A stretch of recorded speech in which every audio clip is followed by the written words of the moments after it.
So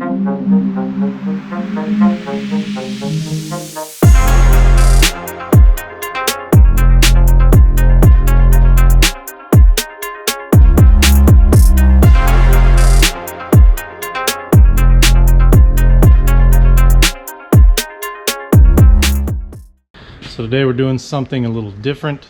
Tearing apart a Z06. This is our buddy Matt's super clean car. We recently did the high ram install for him, and car ran great. Had it dynoed at Horsepower Factory. Caesar did the tune. Car ended up making 660 to the wheels. It has Greg Good ported heads, custom Texas Speed camshaft, high ram obviously, but car runs really well. Problem he's been having, drinks a lot of coolant, and I just fired it up to get it situated on the lift. It's not running on all 8.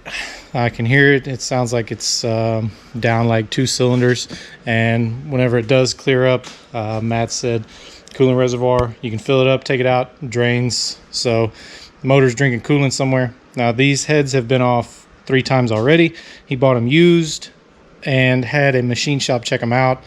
They didn't pressure test them, so he gave them back, or the machine shop gave them back to him, said they're good to go. He threw them on. The car leaked water, had issues with sealing, so they took them back off, took them back to the same machine shop, and from what I gather, they ended up finding a crack. Greg Good apparently fixed the crack, but now it's drinking water again, so this will be the 4th time that the heads have come off. And if they're cracked again, I do believe they're just going to get replaced, probably with some PRCs. But we're going to check the head gaskets, see what's going on. So I've already started pulling stuff off, pulled the intake off, and started pulling these plug wires. But we're going to jump in here, get this intake off, and then we'll go underneath the car. We'll start on doing the exhaust so we can drop the headers out of the way, drain the coolant, and get this thing torn apart.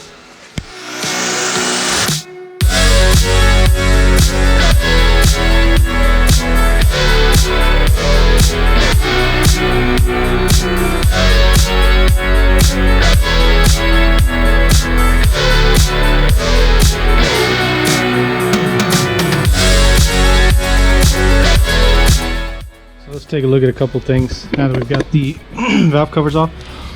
It's an LS7, so you always want to pay attention to the fact that it has lash caps on top of the intake valves. So these need to come off, and they 100% need to go back in. Also double check, this car has 3/8 push rods, so check top and bottom. You're tearing one of these apart, you're tearing any motor apart really. Give you a clue if you got any oil starvation issues. A lot of the high mileage LS's that we tear apart, whenever you look at the push rod, instead of this being nice and shiny like it is, it'll be rough, and it will have a directional pattern in it where you can tell where that rocker was going back and forth, and there wasn't a lot of oil getting to it. All of these look great, you know. So we're gonna finish tearing the valve train off of it, and then we're probably going to put the car up in the air, try to get some of the coolant out of it, and got to start taking the exhaust off so we can get the headers out. I actually did a rear main on this car not that long ago. Had a pretty bad oil leak. As you can see, everything is nice and dry, no leaks. That's always nice to see when you replace one of these seals. I feel like everything's made so cheaply these days. I don't know where any of these seals come from.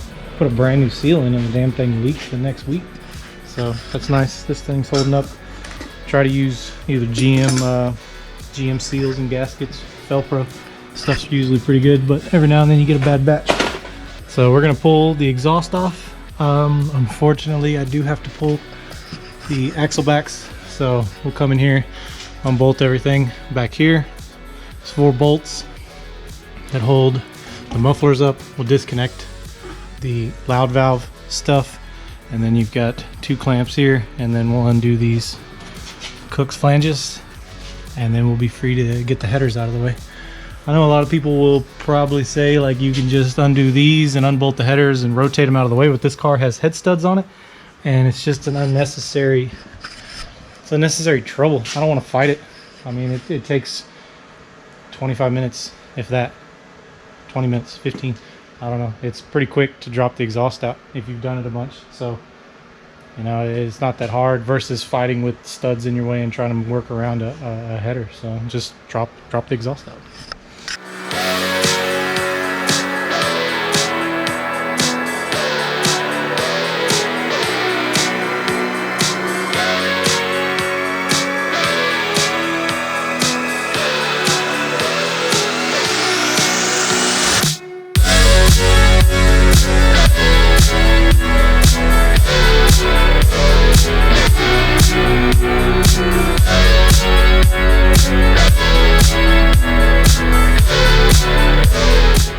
Oh, okay.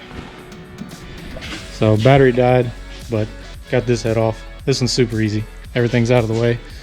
You don't have to mess with any brackets. You just have one ground. It's on the back of the head. That's it. This one has the cooling mod done to it, which the back of the heads are drilled and tapped. And there's a union right here that lets water pump into the back of the heads. So you have extra cooling and not just from your water pump and your steam vent out. So I don't know, a lot of people do it, but I think it's kind of useless on these street cars. They don't get that hot. There's never been an issue with them getting that hot, you know what I mean? So it's not a whole lot of a reason to do it. So we're gonna start messing with the other side and then let Matt take these things to whatever machine shop he decides to use and have them pressure tested. This head, I'm pretty positive it was the driver head that had been fixed before, and you can clearly see that this cylinder, this hasn't been wiped down, and there was some oil. I don't even, we gotta figure out where that's coming from. If it's this gasket or something wasn't torqued properly, or there's something that's leaking. But you can see that number 6 is much cleaner than all the other ones. So this one probably has a crack in it somewhere, but we'll let machine shop pressure test it, see what they find. All right, jump over here and get this power steering bracket off and pull the driver head.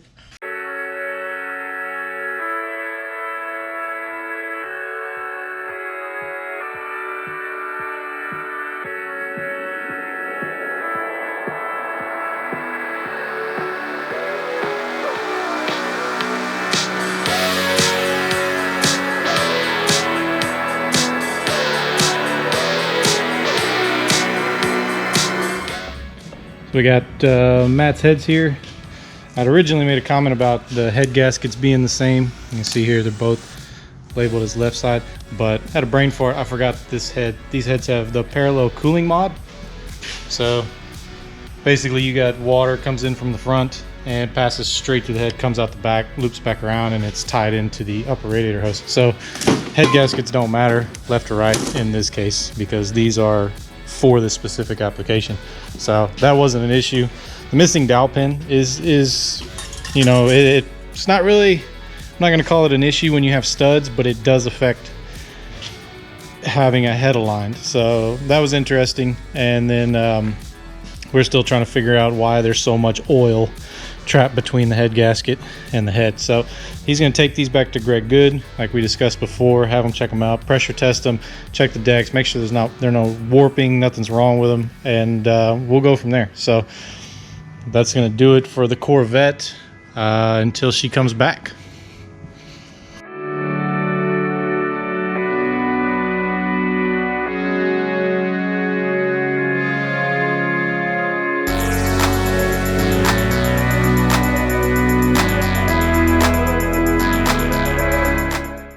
So we got the Corvette knocked out. We're waiting on heads. Matt took the heads into the porter and one of them was cracked. So he's on the lookout for another LS7 casting and they're just going to port a new head. I believe that's the 3rd or 4th time they've had to fix that head. So now we're jumping on to Jack's V. We took this car apart like 4 months ago probably. We did a cam and some small stuff to it, and he had always had issues with it melting the electrode off of the number 1 cylinder.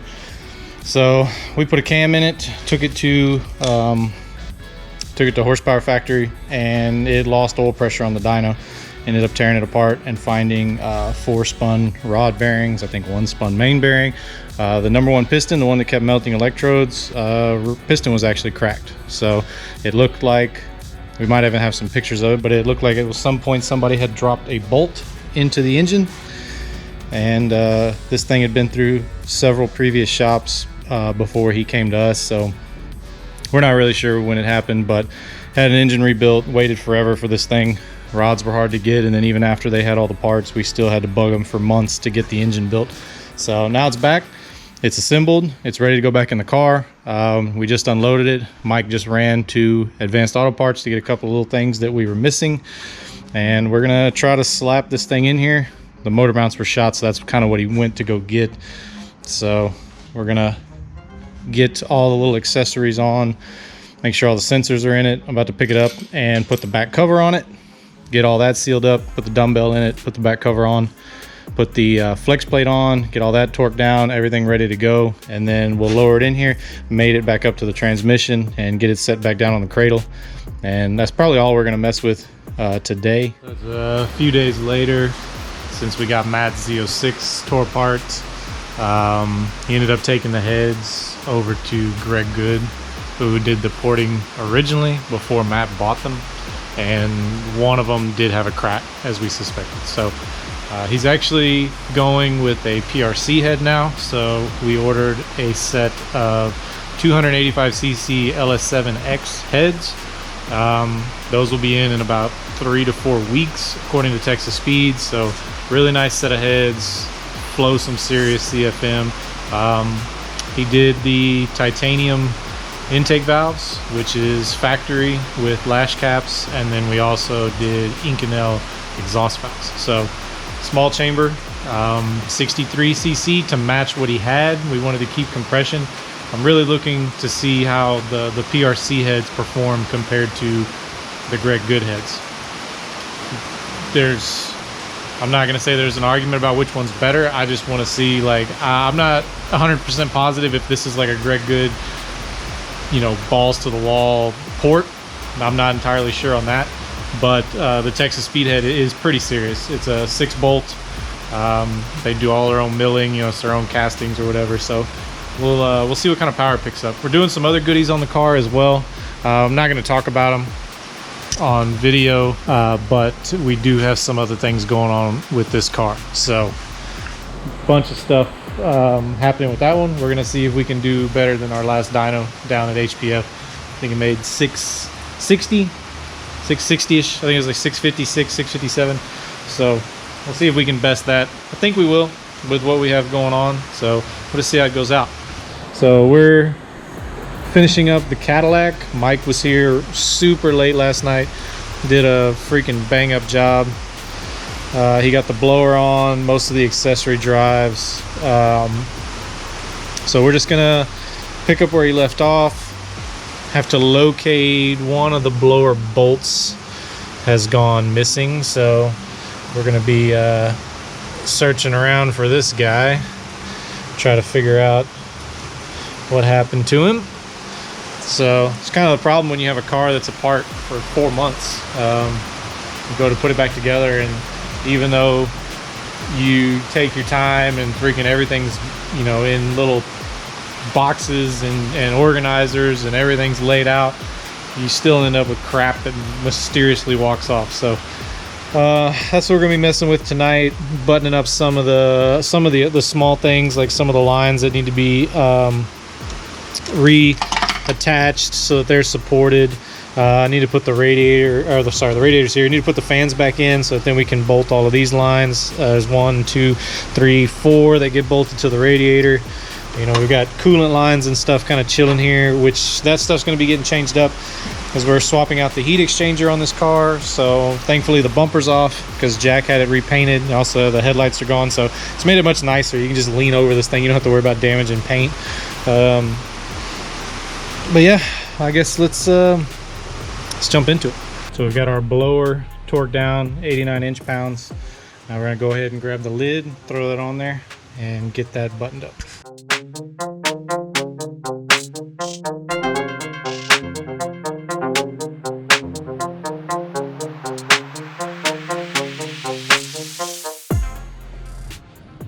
So along with this 2.38 grip tech, we're running a 5% overdrive ATI super dampener front blower pulley.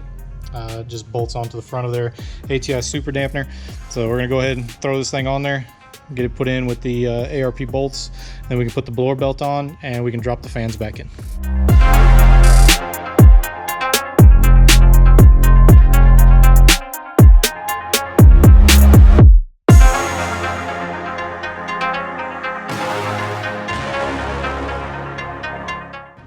So we've got the fans back in, upper radiator hose. We're gonna start hooking up all of these little clamps and stuff that hold the hard lines to the radiator.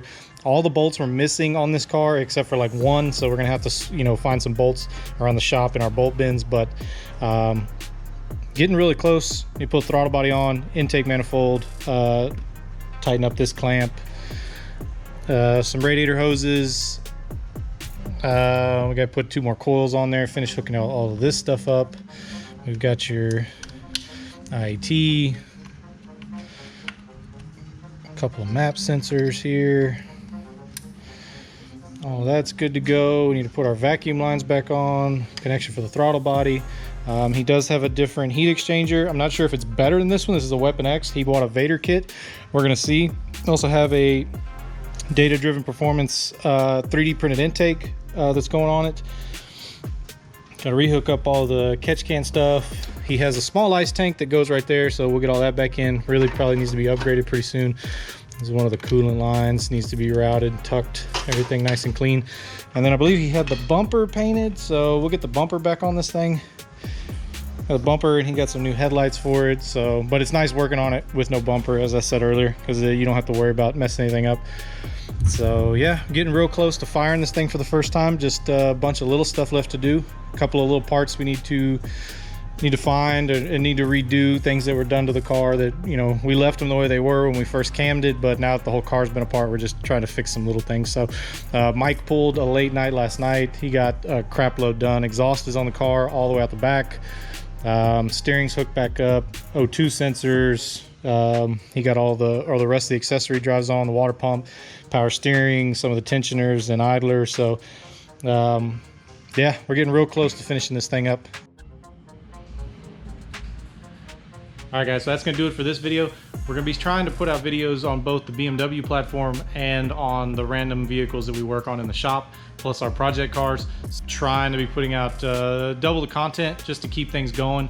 A lot of times we get backed up with customer stuff and we don't get to work on the BMW stuff as much. So this is just a way to keep some content out there for you guys. And you know, we work on some cool stuff. We work on some, you know, built motor Cadillacs. We've got, you know, Matt's nasty Z06 blower cars. We've got some crazy projects ourselves. So try to do some more vlog style stuff so y'all can see exactly what we do here in the shop. But join us in the next one, and hopefully we'll have this thing on the dyno, see what kind of numbers it makes. Hopefully everything goes smooth, we have no issues out of this built motor. And I believe Mike is getting ready to jump back on the 1 Series after we get the V out of here. Oh, and we're also going to be moving forward with some merchandise ideas. We're going to be doing both hats and shirts for and stickers, decals for the shop, the Hangman Performance stuff, as well as LSE90. So we'll be bringing back the original, just the clean Hangman shirts. It'll just have, you know, Hangman on the pocket, Hangman on the back. We'll be restocking on all of our decals, and we're also going to be probably doing some hats, such as the streetcar video hat that I'm wearing now, just some the stretch fits with the shop logo on them. Same thing for the LSE90. Mike's got a couple of shirt ideas that he's going to be moving forward with. We're going to get those going.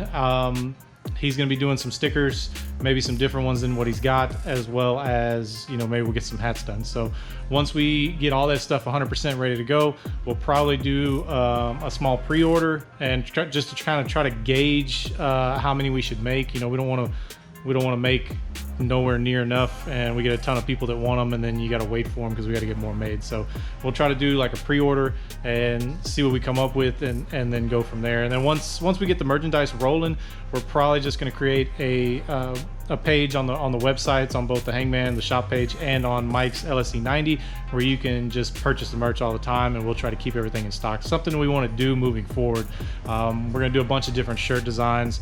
try to keep some stuff on the website and build a merchandise portal for the shop and for the BMW stuff. So a bunch of ideas coming there, and hopefully we can get that going soon for you guys. People ask us all the time, you know, it's something that we've wanted to do, but it takes time to get everything set up.